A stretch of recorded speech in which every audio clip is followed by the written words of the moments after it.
Hello hi नमस्कार ओडिशार सबु सिनेप्रेमी भाई और भौणी मानू आम ओडिया सिनेमा चैनल को स्वागत करुच्ची। आज कथा 2004 मसीह रिलीज होता सिद्धांत महापात्र सुपरहिट ओडिया चलचित्र कथा देइथिली माँ को क्यों तेलुगु सिनेमारू कॉपी होइछि। 2003 मसीह रिलीज होता एक तेलुगु सिनेमा जार ना थिला अम्मा नाना और तामिला अमाई। यही सिनेमाटी सेतेबेले सुपरहिट होइथिला। यही सिनेमा रे मुख्य भूमिका रे रवि तेजा अभिनय करथिले। मेरी बहन बहुत अच्छी प्लीज यार देख उस लड़की को देखो कैसे जा रही है, मुझे छोड़ के जा रही है।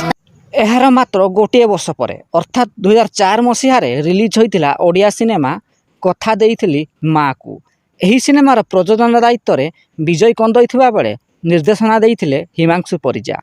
मुख्य भूमिका रे सिद्धांत महापात्र विजय महांती प्रमुख अभिनय करथिले। एही सिनेमाटी सेतेबेले सुपरहिट होइथिला।